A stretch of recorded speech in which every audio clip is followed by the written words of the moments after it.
Welcome to ஐஎம் கைடா channel friends. Indian coast கார்ட்லேருந்து வேக்கன்சிஸ் வந்து அனௌன்ஸ் பண்ணியிருக்காங்க. இது வந்து மினிஸ்ட்ரி ஆஃப் டிஃபென்ஸ் கீழே தான் வருது ஃப்ரெண்ட்ஸ். இது ஒரு டிஃபென்ஸ் ஜாப் தான். இதற்கான எலிஜிபிள் கிரிட்டீரியா என்ன, ஏஜ் லிமிட் எல்லாத்தையும் வந்து நம்ம டீட்டெயிலாக பார்ப்போம். நம்மளுடைய சேனலுக்கு இப்போ தான் புதுசாக வந்தீங்கன்னா சப்ஸ்கிரைப் பண்ணிட்டு பக்கத்தில் உள்ள பெல் ஐக்கானை வந்து கிளிக் பண்ணிங்க ஃப்ரெண்ட்ஸ். அப்போ தான் நம்மளுடைய அடுத்தடுத்து வீடியோ போடுறதுக்கு நமக்கு ஒரு மோட்டிவேஷனாகவும் இருக்கும். வீடியோ முடிச்சிருந்தால் லைக் பண்ணிடுங்க. இது வந்து 2024 பேஜுக்கான செலெக்ஷன் ஃப்ரெண்ட்ஸ். இது வந்து அப்ளிகேஷன் டேட் வந்து 13 பிப்ரவரி 2024 ஸ்டார்ட் ஆகி 27 பிப்ரவரி 2024 அன்றைக்கி வந்து முடியுது ஃப்ரெண்ட்ஸ். கிட்டத்தட்ட உங்களுக்கு வந்து டைம் கொஞ்சம் கம்மியாக தான் கொடுத்துருக்காங்க, 14 டேஸ் தான் கொடுத்துருக்காங்க. அதனால் இன்னும் அப்ளிகேஷன் வந்து ஓப்பன் ஆகலை. உங்கள் ஃப்ரெண்ட்ஸ் யாரும் இந்த பர்டிகுலர் ஏஜ் கிரிட்டீரியா இருந்தால் அவங்களுக்கு வந்து இந்த வீடியோ வந்து மஸ்ட்டாக ஸ்டார்ட் பண்ணுங்கள். இது வந்து 12th பாஸ் பண்ணால் மட்டும் தான் ஃப்ரெண்ட்ஸ் இது வந்து இது பண்ண முடியும். அதையும் வந்து எனக்கு வந்து கிளியராக மென்ஷன் பண்ணிட்டேன். எலிஜிபிள் கிரிட்டீரியா வரைக்கும் இந்தியன் மேல் சிட்டிசன் மட்டும் தான், அதாவது மேல் கேண்டிடேட் மட்டும் தான் ஃப்ரெண்ட்ஸ் அப்ளை பண்ணுவேன். ஃபீமேல் கேண்டிடேட் வந்து இதுக்கு வந்து எலிஜிபிள் கிடையாது. Post of Navik general duty அப்படின்னு சொல்லி போட்டிருக்காங்க. எஜுகேஷன் குவாலிஃபிகேஷன் பொறுத்தளவில் நீங்கள் ஜென்ரல் டியூட்டியில் வந்து 12th பாஸ் பண்ணி ஃபிசிக்ஸ் மேக்ஸ் இந்த சப்ஜெக்டில் வந்து கம்பல்சரி அந்த இது இருந்தால் மட்டும்தான் நீங்கள் வந்து இதுக்கு அப்ளை பண்ண முடியும். அதாவது ஃபஸ்ட்டு குரூப் எடுத்தவங்க மட்டும் தான் வந்து அப்ளை பண்ண முடியும் ஃப்ரெண்ட்ஸ். அதை வந்து தெளிவாக சொல்லிட்டாங்க. நீங்கள் 12th வந்து முடிச்சிருந்தால் மேக்ஸ் ஃபிசிக்ஸ் இந்த சப்ஜெக்டை எடுத்து படிச்சிருந்தால் மட்டும்தான் இதுக்கு வந்து நீங்கள் அப்ளை பண்ண முடியும்னு வந்து சொல்லி வச்சுருக்காங்க. சிபிஎஸ்சியும் வந்து நீங்கள் இதுக்கு வந்து அப்ளை பண்ணலான்னு வந்து சொல்லியிருக்காங்க friends. Mention the candidate mark sheet mention பண்ணி தான் உங்களை வந்து ஷார்ட்லிஸ்ட் பண்ணுவாங்க மாதிரி சொல்லியிருக்காங்க. ஃபில் பண்ணுவோம் அந்த மாதிரி சொல்லியிருக்காங்க. ஏஜ் லிமிட் பொறுத்தளவில் 18 to 22 வயசு வரை நீங்கள் வந்து இதுக்கு வந்து அப்ளை பண்ணலாம். அதாவது 1 செப்டம்பர் 2002 31 ஆகஸ்ட் 2000 இந்த பர்டிகுலர் டேட் ஆஃப் பர்த்துக்கு உள்ளே இருந்தால் மட்டும்தான் ஃப்ரெண்ட்ஸ்.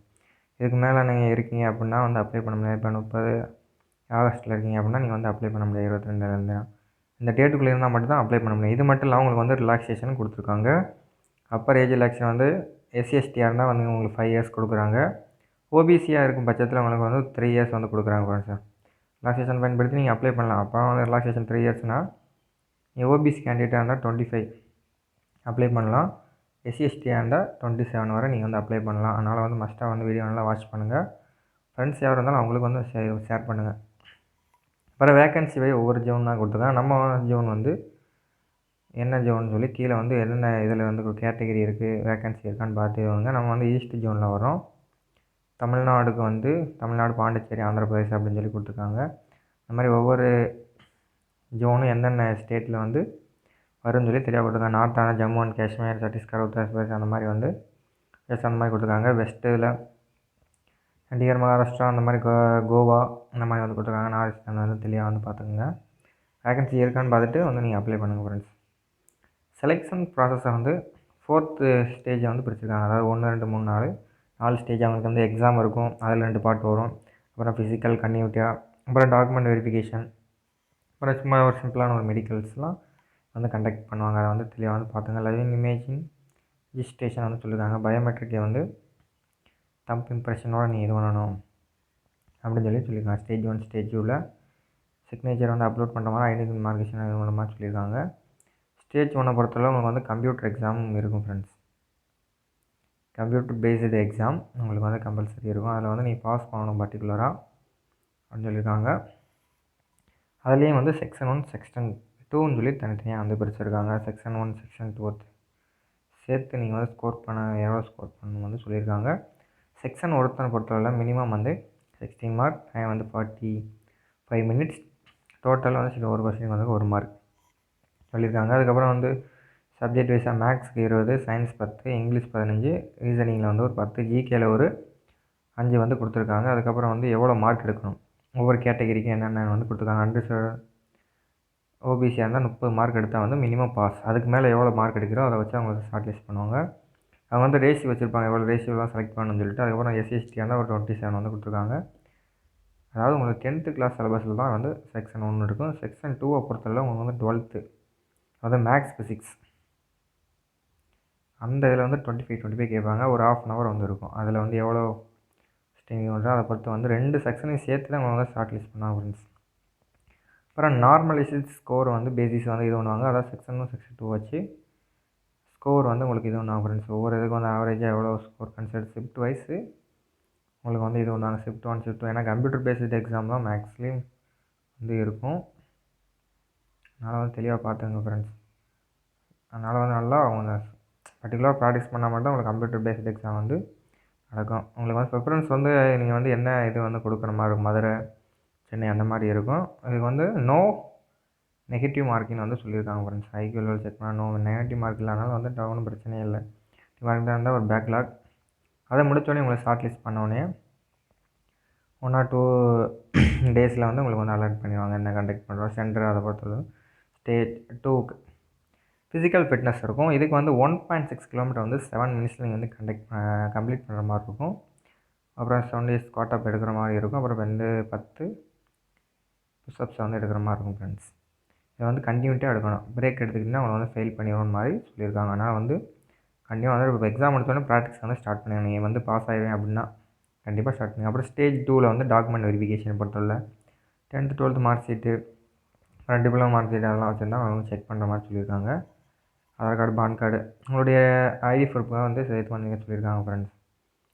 டாக்குமெண்ட்லாம் ஒரு வெப்சைட்டில் வந்து அப்ளை பண்ணுவாங்க. ரெக்ரூட்மெண்ட் மெடிக்கல் எக்ஸாம் நடக்கும். அதுக்கு ஒரு மெடிக்கல் எக்ஸாம் கண்டக்ட் பண்ணி உங்களுக்கு ஐ செக் எல்லாம் வந்து கம்ப்ளீட்டாக வந்து செக் பண்ணுவாங்க. ஏன்னா ஒரு நல்ல ஒரு ஜாப்னால வந்து நீங்கள் நல்லா ட்ரை பண்ணலாம் ஃப்ரெண்ட்ஸ். ஏன்னா ஆல்ரெடி படிச்சுட்டு இருப்பீங்க எக்ஸாமுக்கு. எந்த ஒரு எக்ஸாமாக இருந்தாலும் சேம் ப்ராசஸிங் தான். ஒரு ப்ரிப்பேர் தான் லிஸ்ட்டு ஸ்டேஜ் 3, ஸ்டேஜ் 1, ஸ்டேஜ் 2 வச்சு உங்களுக்கு வந்து லிஸ்ட்டு ரெடி பண்ணுவாங்க. அதுலேயும் வந்து ஸ்டேஜ் 3 வந்து டாக்குமெண்ட் வெரிஃபிகேஷன் வந்து நடக்கும். அதுலேயும் பாஸ் ஃபெயில் அப்படின்னு சொல்லியிருக்காங்க. என்ன அப்படின்னு வந்து சொல்லியிருக்காங்க ஃப்ரெண்ட்ஸ். அதையும் வந்து தெளிவாக பார்த்துங்க. உங்களுக்கு வந்து ட்ரைனிங் முடித்தோடனே உங்களுக்கு சில்கா அங்கே தான் வந்து ட்ரைனிங் இருக்கும் அந்த மாதிரி சொல்லியிருக்காங்க. சப்மிஷன் அப்புறம் வந்து சப்மிஷன் ஒரிஜினல் டாக்குமெண்ட்ஸ் வந்து போலீஸ் வெரிஃபிகேஷன் அதெல்லாம் முடிச்சுடுவாங்க. 4th ஸ்டேஜில் வந்து உங்களுக்கு வந்து ட்ரைனிங் கண்டக்ட் பண்ணுவாங்க. ட்ரைனிங் வந்து சில்கா அங்கே வந்து இது ஒன்று மாதிரி நீங்கள் ஒரிஜினல் சர்டிஃபிகேட் போய்ட்டு அப்பாயின்மெண்ட் ஆர்டர் வந்து யூஸ் பண்ணிடுவாங்க. அப்ளை பண்ணுறது ஹவு டு அப்ளை அதை பொறுத்தவரை நீங்கள் வந்து இந்த வெப்சைட்டில் ஜாயின் கோஸ்ட் கார்டு சிடிஎஸ்சி அந்த டேயில் வந்து 13 பிப்ரவரிலேருந்து 27 பிப்ரவரி வரை அப்ளை பண்ணுற மாதிரி பார்த்துக்கோங்க. மறந்துடாதீங்க ஃப்ரெண்ட்ஸ். டேட் வந்து எக்ஸ்டெண்ட் பண்ணுறது சான்சஸ் கொஞ்சம் கம்மியாக தான் இருக்குது. ஏன்னா வந்து தெளிவாக வந்து அப்ளை பண்ணுங்கள். வந்து கேண்டிடேட் வந்து compulsory email registration self attestation இதர் செல்ஃப் அட்டஸ்ட் காப்பி தான் வந்து நீங்கள் ஸ்கேன் பண்ணி அப்லோட் பண்ணி சொல்லியிருக்காங்க. செல்ஃப் அட்டஸ்டட்னு சொல்லி டாக்குமெண்ட்ஸு ஏதோ அந்த மாதிரி சொல்லியிருக்காங்க. அதெல்லாம் தெளிவாக பார்த்துக்குங்க. ஒவ்வொரு இதையும் என்னென்ன டாக்குமெண்ட் கேட்குறாங்கன்னு பார்த்துட்டு லிஸ்ட் அவுட் பண்ணுங்கள். டாக்குமெண்ட் வெரிஃபிகேஷன் ஸ்டேஜ் 2க்கு என்னென்ன எடுத்து வரணும் அடிஷனலாக அப்படி வந்து சொல்லியிருக்காங்க. ஒவ்வொரு இதையும் இங்கே தெளிவாகவே அவங்க வந்து கொடுத்துருக்காங்க ஃபார்மேட் வைஸ். அதனால் வந்து தெளிவாக வந்து பார்த்துக்குங்க. அப்ளிகேஷன் ஃபீஸை பொறுத்தவரை 300 எஸ்சிஎஸ்டியாக இருந்தால் உங்களுக்கு வந்து ஃப்ரீ. ஓபிசி அதர் செக்ஷனாக இருந்தீங்கன்னா 300 வந்து நீங்கள் வந்து பே பண்ணுற மாதிரி இருக்கும். எக்ஸாம் சிட்டி வந்து 5 ப்ரிஃபரன்ஸ் வந்து கொடுக்குற மாதிரி இருக்கும் ஃப்ரெண்ட்ஸ். நியர்பை எக்ஸாம் சிட்டி வந்து 30 கிலோமீட்டர் வந்து கரண்ட்டில் அட்ரஸ் வந்து போடுவாங்க அப்படின்னு வந்து சொல்லியிருக்காங்க. அதை வந்து பார்த்துக்குங்க. 5 ப்ரிஃபரன்ஸ் வந்து கொடுக்கலான்னு சொல்லியிருக்காங்க. அது வந்து சாய்ஸஸ் வந்து கொடுத்துருக்கலாம், ஒன்றும் பிரச்சனை இல்லை. அப்புறம் வந்து எப்போ வந்து இது பண்ணுவாங்க ஸ்டேஜ் 1க்கான அட்மிட் கார்டு வந்து மிட் எண்டு வந்து ஏப்ரல் ஸ்டார்டிங் அந்த எண்டில் வந்து விடுவாங்க. ஸ்டேஜ் 2க்கு வந்து மே அண்ட் 2 வந்து சொல்லியிருக்காங்க ஃப்ரெண்ட்ஸ். ஃபஸ்ட் ஸ்டேஜ் 3க்கு வந்து மிட் அக்டோபர். கிட்டத்தட்ட 1 இயர் வந்து உங்களுக்கு வந்து இழுத்துருவாங்க. அதனால் நல்ல ஒரு இதுதான். அதனால் வந்து பார்த்துங்க. இமெயில் ஐடி கேண்டிடேட் ரெஜிஸ்ட்ரேஷன் வந்து 1 or 2 டேஸ்க்கு முன்னாடி இது வரும்னு சொல்லியிருக்காங்க. அதாவது மெயில் எக்ஸாம் சிட்டி அந்த இதை பற்றி 10 டேஸ்க்கு வந்து வந்த பிறகு நீங்கள் வந்து அதை எது பண்ணுற மாதிரி இருக்கும். டவுன்லோட் பண்ணி உள்ளே எது பண்ணுற மாதிரி இருக்கும். அப்புறம் ஸ்டேஜ் 2 அதில் வந்து கொடுத்துருக்காங்க லிஸ்ட் ஆஃப் டாக்குமெண்ட்ஸ். அதே வந்து திரும்ப கொடுத்துருக்காங்க. என்னென்ன நீங்கள் வந்து அப்லோட் பண்ணணும் சைஸ் வாரியாக டாக்குமெண்ட் இருக்குது, எந்தத்தை எடுத்துகிட்டு வரணும், எத்தனை காப்பீஸ் அப்படின்னு வந்து தெளிவாக கொடுத்துருக்காங்க. மோஸ்ட்லி உங்கள் நியர்பை இந்தியன் கோஸ்டோட அந்த இதில் தான் வந்து உங்களுக்கு வந்து டெஸ்ட் கண்டக்ட் பண்ண சான்சஸ் இருக்குது. தனியாக ஒரு சென்டர் கூட கண்டக்ட் பண்ணலாம். டாக்குமெண்ட்லாம் உங்களுக்கு வந்து நியர்பை இதில் தான் இருக்கும். ஜஸ்ட் எவ்வளோ இருக்கணும் அதெல்லாம் குறிக்கா மெடிக்கல் ஸ்டாண்டர்ட்ஸ் ஹைட்லாம் எவ்வளோ இருக்கணும் அப்படின்னு சொல்லியிருக்காங்க. இதுக்கு மட்டும் ஹைட் கம்மி ஃப்ரெண்ட்ஸ். மினிமம் வந்து 157 இருந்தாலே போதுமானது நீங்கள் அப்ளை பண்ணுறதுக்கு. செஸ்ட்டை பொறுத்தளவில் இருக்கிறதுலேருந்து 5 வந்து நீங்கள் வந்து இது பண்ணுறோம் ஃப்ரெண்ட்ஸ். அப்புறம் வந்து பிஎம்ஐ கரெக்டாக இருக்கணும். ஹைட்டுக்கு ஏற்ற வெயிட் அந்த மாதிரி சொல்லுவாங்க. ஹேரிங் வந்து நார்மலாக இருந்தால் போதும் அந்த மாதிரி வந்து தெளிவாக சொல்லியிருக்காங்க. டேட்டோவை பொறுத்தளவில் பர்டிகுலராக வந்து ஒரு சில இதில் வந்து நீங்கள் வந்து இது இருக்கணும்னு சொல்லியிருக்காங்க. ட்ரைப்ஸ் ஏரியாவில் வந்து டேட்டோ கொடுத்துருப்பாங்க அப்படின்னு சொல்லி. அப்புறம் ட்ரைனிங்கை பற்றி சொல்லியிருக்காங்க. ஒரு ஜென்ரல் இன்ட்ரெஸ்ட் எல்லாம் கொடுத்துருக்காங்க ஃப்ரெண்ட்ஸ். உங்களோட வீடியோ உங்களுக்கு பிடிச்சிருந்தால் லைக் பண்ணுங்கள். அவ்வளோதான். மோஸ்ட்லி இந்த பிடிஎஃப் வந்து டெலகிராம் சேனலில் ஷேர் பண்ணுறேன். வேணுங்கிற கிளிக் பண்ணி டவுன்லோட் பண்ணி பார்த்துங்க ஃப்ரெண்ட்ஸ். எதுவும் டவுட் இருந்தால் கமெண்ட் செக்ஷனில் கேளுங்க. உங்களுக்கு கண்டிப்பாக வந்து நான் வந்து ரிப்ளை பண்ணுறேன். அதனால் சொல்கிறேன். தேங்க்யூ ஃபார் வாட்சிங். எதுவும் டவுட் இருந்தாலும் சொல்லுங்கள், ஒன்றும் பிரச்சனை இல்லை. உங்கள் வீடியோக்கு வந்து யாரோ டிபார்ட்மெண்ட் இந்த இந்தியன் கோஸ்ட் கார்டு போகிறவங்க இன்ட்ரெஸ்ட்டாக இருந்தால் உங்களுக்கு வந்து மஸ்ட்டாக ஷேர் பண்ணுங்கள். Okay friends, thank you for in this video.